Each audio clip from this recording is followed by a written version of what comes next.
Tonight on NewsWatch 12 at 6, the president of Pacific Power is addressing the concerns and questions of Talent residents. And today marks 23 years since the tragedy that Americans will never forget. We'll look at how the community is remembering and honoring the lives lost on 9/11. And a public meeting is underway on the South Stage Expansion Road Plan. Stick around for these and much more stories coming up next on NewsWatch 12 at 6. Watching out for you. This is NewsWatch 12 at 6. We begin on our top story tonight. Power outages are so bad in Talent this year that they're bringing Pacific Power's president to the city tonight to address concerns. Thank you for joining us for NewsWatch 12 at 6. I'm Haley Gravitt. Ryan Flynn is in Talent for a community meeting about Pacific Power's outages, more than 40 so far this year. The company confirmed that number with us last month and then arranged tonight's community meeting. Just in the past half hour, we talked to Flynn about why Talent has so many power outages. The utility company has said its fire prevention sensors were activated in June. The sensors automatically shut off power lines that detect any fire risk. The reality is that during wildfire season, as we see the operation of our system and as we see the resilience of particular circuits in communities, we have to adjust about how we're going to communicate, how we can be effective in reaching our customers, and what the frequency of that communication is. The Talent community has been begging for answers after a long stretch of months of impacting businesses with the power outages and causing concerns for everyday residents. NewsWatch 12 has been continuing to ask your questions to Pacific Power and to the City of Talent, and we'll check in on that meeting once it gets underway after 6:30 tonight. Now let's turn over to Stormwatch 12 Chief Meteorologist Matt Hoffman to get a look at our conditions. Some big changes headed our way, Matt. Yes, we saw quite a shift today even. We'll look at these temperatures only in the 60s and 50s across southern Oregon and northern California. We also picked up some rain for much of the region as showers and thunderstorms have been rolling through southern Oregon and northern California. As expected, though, rainfall amounts have varied, pretty trace totals for much of Siskiyou County, but we have had a measurable rainfall across much of southern Oregon, 1/1600ths of an inch being picked up in Klamath Falls. Fairly light totals though in Grants Pass and Medford, but notice 3600ths of an inch in Brookings and some pretty decent rain up towards Roseburg as well. We still have some lingering showers out there this evening. A lot of this is going to dwindle as we head into tonight, but there still is going to be the slight chance of a shower even lingering into the morning hours of tomorrow. But the storm system will be pulling away. We're going to dry things out and temperatures are going to start warming up as we go through the rest of this week. So tonight down to 52 in Medford, 36 chilly in Klamath Falls. The main focus for showers overnight along and west of the Cascades in southern Oregon. Those showers will wrap up and we'll see a pretty pleasant day tomorrow. We'll talk temperatures for your Thursday and we'll look at the weekend forecast as well coming up.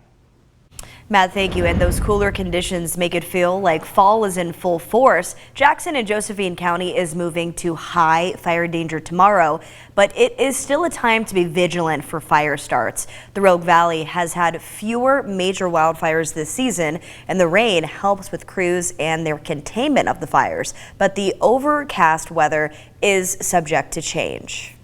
Weather can change on a dime here in southern Oregon, and we can have rain one day and 80 to 90 degree temperatures the next, and that fire danger is still at that high threshold.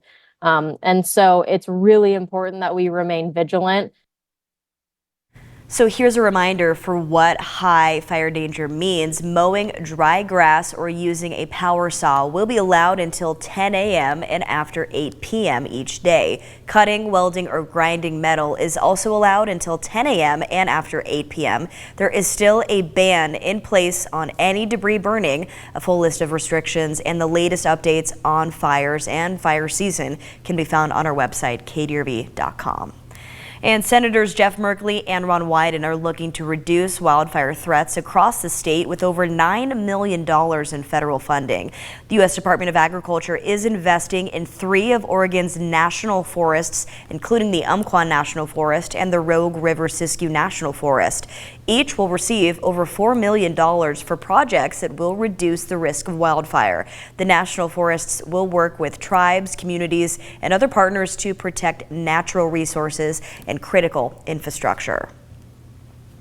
Today marks 23 years since the terrorist attacks that changed America. In remembrance of 9/11, Governor Tina Kotek has ordered all flags at Oregon's public institutions to be lowered to half-staff until sunset today. This is to honor the nearly 3,000 civilians and first responders who lost their lives.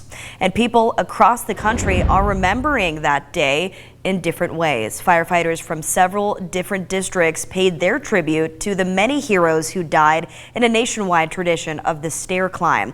This one was hosted at the Rogue Valley Manor. These first responders ascended the 10-story stairwell of the Rogue Valley's tallest building, all in remembrance of those who lost their lives on 9/11.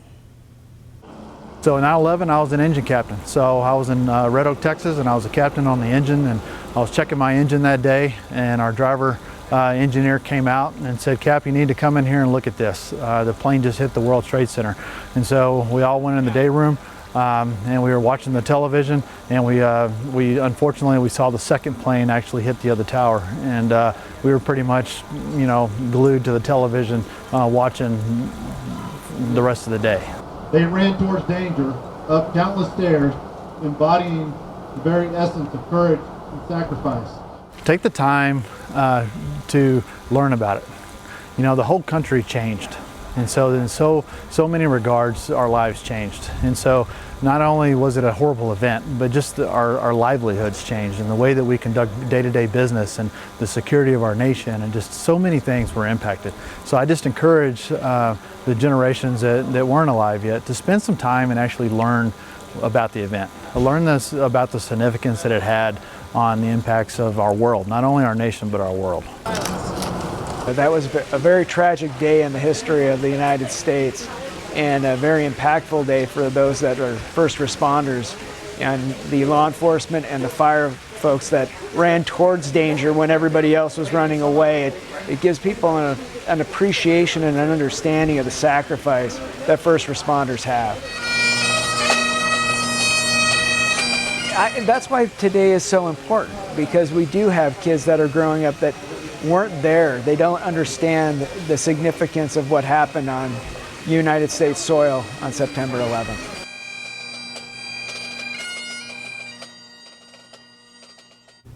And in Eagle Point, the second annual 9/11 Dawn to Dusk Moving Tribute is underway. This event is a 12-hour display of flags along Main Street from sunrise to sunset. The flags will be carried by volunteers to commemorate and remember the lives lost 23 years ago today. Volunteer firefighter and EMT Michael Gatewood said the community support and outpour during events like this are unlike any other community. It is amazing. This town is amazing in their patriotism.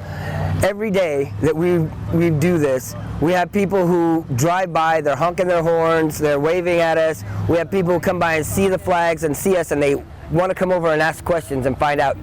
And invariably somebody says, "Well, I'm going to pick up a flag." The flags will continue to be carried until 7:40 tonight, and you are all welcome to join. And let's take a look at another 9/11 event that happened this morning. Multiple first responders participated in the Patriot Day Memorial Walk at Reinhardt Volunteer Park. NewsWatch 12's Damian Alvarado was there. 9/11 is a day where both firefighters and community members come together to remember and honor the sacrifices from that tragic day. Immediately following September 11, the people of America united to a level of pride and patriotism like no other, even right here in Josephine County. Flags were flown and adorned in all ways imaginable. But not only did we see first responders from medical, law, dispatch, sheriff's office, firefighters, you name it, all supporting that red, white, and blue flag behind me to honor those who lost their lives 23 years ago. But members of the public also showed up, saying that they're here to support firefighters, whether that's on the West Coast or the East Coast. Well, I want to be with these guys. They represent the people that were in New York, and I'm part of the public that sort of wants to have unifying with them and appreciating their whole career, what they're doing for us. This gathering not only pays tribute to 9/11 heroes, but it also reinforces a sense of community and shared commitment to remembering their sacrifices. Everyone has the same goal. Everyone has the same kind of mindset. So coming out here, I'm expecting, like I said, remembrance of what happened on that day, but also to bond together and grow as a family. In Grants Pass, Damon Alvarado, NewsWatch 12. In a scam alert, Medford police are warning you about an email blackmail scam that's popping up in the community. In the email, someone claims to have incriminating information about you and then threatens to release it if you do not pay them using Bitcoin. MPD says not to pay them and instead delete that email. The link to report this type of scam can be found on our website, kdrv.com. Looking at a crime watch this evening, a 73-year-old Phoenix man says he's guilty of sex crimes against a minor. 73-year-old Kim Dyer entered a guilty plea today in Jackson County Circuit Court.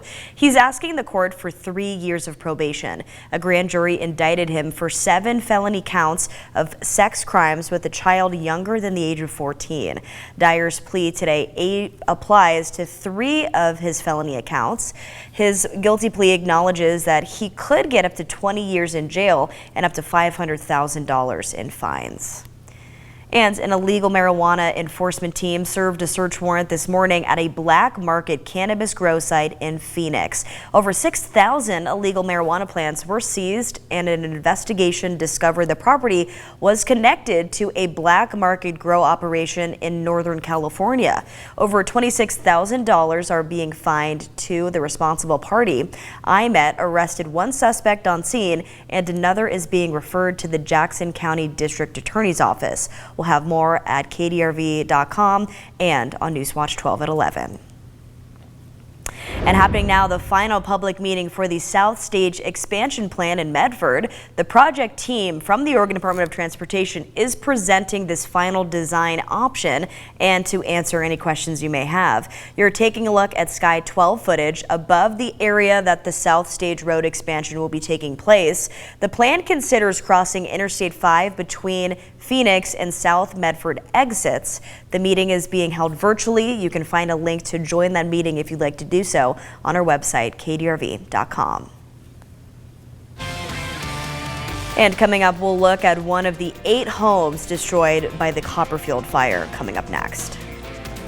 Drying out and warming up again through the rest of this work week, getting back up into the 80s in the Rogue Valley by Friday. I'll look at your extended forecast, a peek towards the weekend as well, all coming up. But first, let's take a live look right now. This is the view from Medford and the People's Bank on Biddle Road. Watching out for you, this is NewsWatch 12 at 6. And we've been getting some questions from people about the changes to our programming. So here's a look at a new outline of our programming lineup that will fully start on Monday. After General Hospital will be Funny You Should Ask, followed by Justice for the People, and then NewsWatch 12 at 4 will begin at 4 o'clock.